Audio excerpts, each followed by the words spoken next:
champion David Carr. Let's show you how it got done. Tom Brady and Aaron Rodgers meeting for the first time in the postseason in their careers. Of course, they've met 3 times before, with Brady winning 2 of them. First chance for Aaron Rodgers to play a championship game at home, and he'd watch this first drive of the game for the Bucs end on a Mike Evans touchdown. Tom Brady, 9-1 in the playoffs when scoring an opening drive touchdown. That looked really good. Let's go to the second quarter here. Let's get Aaron Rodgers and this Packers offense out. Held scoreless in the first quarter. Not anymore, DC. Here comes Marquez Valdes-Scantling with the 52-yard touchdown catch. Yep. Yeah, I mean, they were pressured. I mean, guys were going up in people's faces on both sides of the ball, playing tight coverage on third downs, and the 2 quarterbacks made fantastic throws. A 50-yard touchdown there to tie it up at 7. Here comes your 52-yard gain. Tom Brady on a 3rd and 9 and third downs were so huge in this game, just letting Chris Godwin go make a play. Yeah, sure, why not? I mean, you're going to punt anyway on the next down, so you got one-on-one with a free safety and one of your better players. Give him a chance. I love it. You know, go up there and make a play. Let's go to the very next play. Check out this run from Leonard Fournette. One of the best you'll see this postseason. Fournette, watch the spin move here. Boom, and powering into the end zone for the touchdown to put the Bucs up 14-7 after the extra point. That was huge, David. That looked like the LSU version. I mean, with the spin move that he started to pull out, I mean, that's going to be difficult. You got to worry about the shoulder pads and the elbows coming at you, and then you got a spin move that he's going to hit you with, too. That's pretty good. 6th rushing touchdown in 6 career postseason games for Fournette. All right, let's talk about Davante Adams. 15 red zone touchdowns this season. 9 of them came inside the 5. This just outside the 5, but Rodgers can't connect there. Little back shoulder just misses.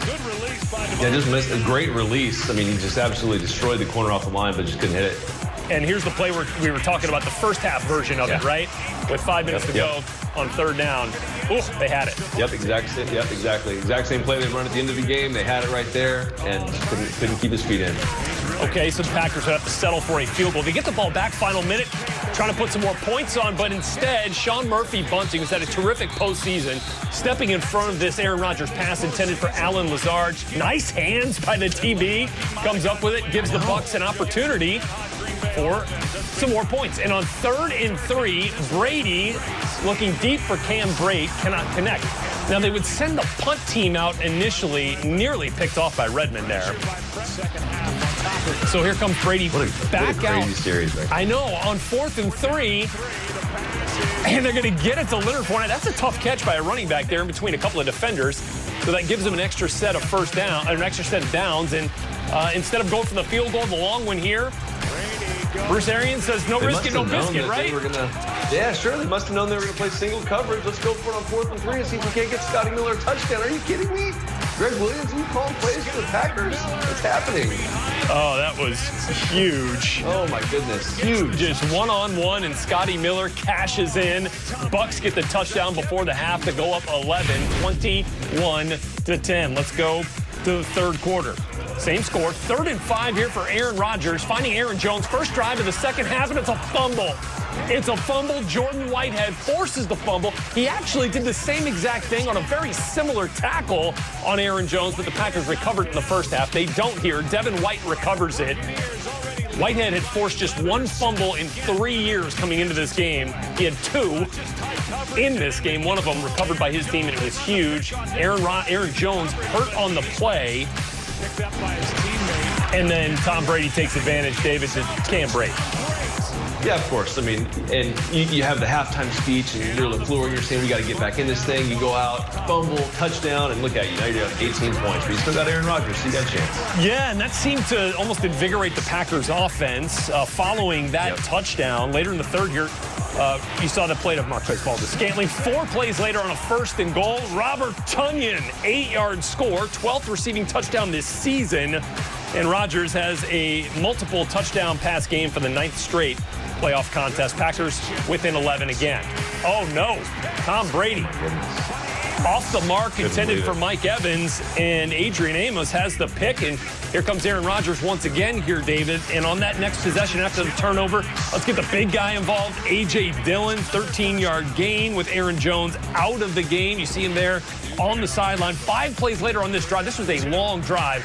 Jamal Williams from Aaron Rodgers. That at first down on 3rd and 2, goes for 11 as the drive continues. Tom just sitting there and watching, and here you go, 3rd and goal. David, finally, Davante Adams inside the 5, and they make it count. Yeah. And I was surprised they went all-out pressure there because they had it kind of covered up the first couple plays, and then they decided to come after him. And just when you give Davante a two-way go, this was huge, too, dropping the 2 points, obviously, at the end. But you give Davante Adams a two-way go, he's going to beat you. Yeah, I mean, that's a tough cover for any DB. Yep. And Adams, one of the best at getting off the line, shows you why there. And so here are the Packers within 5 after the drop, 2-point conversion. But Tom Brady's going to give it right back. Looking for Mike Evans just out of his reach. And Jair Alexander comes down with it. And he kind of double pumped, and then the defender kind of played underneath Mike Evans. So that ball, even before he threw it, and he kind of jumped, you're like, that's going to be high. Just knowing from a quarterback position, it was just high enough to get an interception. Okay, so they'd force a punt after a sack. And it's deja vu. It's Jair Alexander. It's a pick once again. So at this point, this is crazy. At this point in the game, in the second half, Tom Brady had 4 completions and 3 interceptions. That kind of served as a punt, so it didn't hurt him too bad. And here, I mean, the Tampa pass rush, Shaq Barrett and Jason Pierre-Paul, I mean, they were essentially MVPs in this game. Yeah, no, they really were. And it was like you were going to have to deal with that the entire game. So I really questioned some of these calls. Like, why would you even put them in positions to do that? I understand you're looking for pass interference calls. You want something to happen. But then they come back and they start running some screens. They're doing what the Packers should have done with the football. Oh, and how about Rob Gronkowski making an impact on his first catch of the game, a 29-yard gain. Bucs would add the all-important field goal there to go up by 8, 31-23 on that drive. Oh, but check out Aaron Rodgers connecting here again with Marquez Valdes-Scantling. He was the big play man on the day. Yeah, that's the throw he tried to make earlier in the first half and wasn't able to do it, but that one was right on the money. 29-yard gain, 3 plays later, 2:28 to go. Rodgers to Adams, stiff arm in inside the 10 now after the 11-yard gain on 3rd and 1.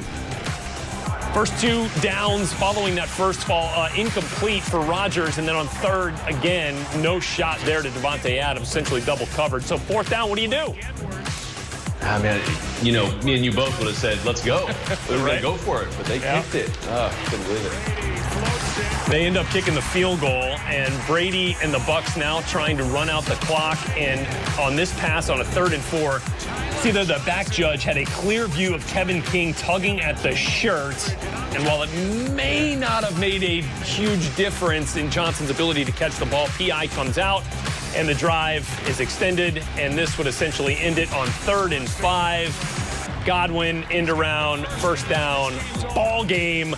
Tampa becoming the first team in NFL history to play a Super Bowl in their home stadium as the Packers eliminated on their home turf. Aaron Rodgers now lost 4 consecutive NFC Championship games, 31-26 the final. The Bucs, as a wild card team, DC, are going in to the Super Bowl, now sitting back and watching the Bills and the Chiefs here in just a little bit.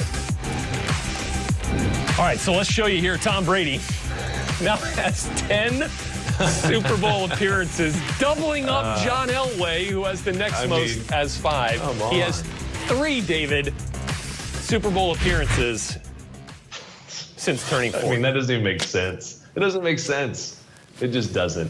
I just don't. I mean, he's an incredible player, and it's really cool, honestly, that they're going to be able to play in their home stadium for the Super Bowl. I mean, that's never happened. So that's a neat thing. But, I mean, it just shows, Brady's brilliance. I mean, obviously he doesn't have the best second half, but I think his brilliance was picking this team. Honestly, when you look at it and you're able to go anywhere and you leave New England, you look for a complete defense, which they had, all of the weapons they have on the outside. I mean, the different multitude of personnel groups that they can throw at you, the playmakers. It's just a brilliant move by him. I mean, that's just he's playing chess. Everyone's playing checkers. I thought it was Belichick, but it's clearly Brady. Oh, man. Just a 10th Super Bowl appearance. Today playing in his 14th conference championship game. So he's 10-4. He's almost got a full season of conference championship games under his belt in a 2-decade-plus career. Some tremendous, I mean, the first half was fantastic. I mean, look, they gave themselves some cushion, David. I mean, they gave themselves the opportunity to make a couple of mistakes late and to still have the opportunity to make up for it. I mean, and that play to Scotty Miller, I mean, that will go down as one of the biggest in the game. Yeah, for sure. I mean, there were huge plays all over the place, but that play right there was just I mean, obviously Scotty Miller wasn't the #1 guy. He wasn't the main guy. He's not the best player on the field at that time, but he was able to identify the one-on-one, and he took a shot at it, and he made it count. He did that all day. I mean, whether it was the rookie or young guy, Johnson making plays, Mike Evans, Scotty Miller, Godwin, it didn't matter. Gronk when he needed him. He was finding the proper guy to go to in the matchups they wanted to have, and he was in control of the game, even making a couple turnovers late and throwing the ball up. He was still, it really wasn't bad reads. I mean, it was a ball that was high to Mike Evans. He threw one up again to Mike. You know, it was in a one-on-one situation. It wasn't the greatest throw, but he knew where he wanted to go. He knew what he was seeing. So it was just it was difficult for me because I'm watching it from, watching the Packers standpoint. They had such a great season, and you're like, man, there's so many opportunities they had on both sides of the ball to win this football game, and they're going to be kicking themselves. But hey, that's what it is. I'm sitting here, I'm watching the celebration on the monitor above, and I'm just watching guys that aren't dressed out for this game, like come up and put their arms around Tom Brady, try to get a selfie. Thanks, buddy. Yep. The Tom Brady effect down in Tampa Bay has certainly made a difference. I mean, I keep going back and looking at this game. It ended up being so even. The total yards, I mean, 30 yards separated both these teams in total yards. They were almost identical in third down conversions. 8 of 14 for Green Bay, 9 of 14 in Tampa. Time of possession didn't really matter in this game when it all came down to it. The Packers got a little bit extra in the second half. So after getting the trophy, his first NFC championship trophy, Tom Brady there accepting that honor. Here it is. It's been a long process for, the whole team, and today was just a great team effort. We played sporadically a little bit, but the defense came up huge, and we're going to need it again in a couple weeks. And I know it's a big game coming up. We'll get to enjoy this for a little bit, and then get ready to go against whoever we play. It's going to be a great game. Tom, 3 consecutive wins on the road. And when we spoke this week, you talk about how difficult this game is. The game to get to the Super Bowl, in particular on the road. How were you guys tested today at Lambeau? Well, it's a great football team. They've been playing well all season, and, to come beat them at home, there were 9,000 fans. It felt like a little more than 9,000, but just great to get another road win. And now we got a home game. Who would ever thought, a home Super Bowl for us, but we did it. Tom, just real quickly. Let's bring some other people out. Come on. Okay, let's get Bruce Arians up here, Tom. Come on, baby. Come on, Rinaldi. Yeah, let Tom Brady go celebrate. Julian Edelman, hey, look, what else can you say? Little goat emoji. Yep. I mean, that's it. It's the most overused description of Tom Brady, but probably the most accurate. There you go. So Tom Brady and the Tampa Bay Buccaneers, the first team to play a Super Bowl in their home stadium after a 31-26 victory today over the Green Bay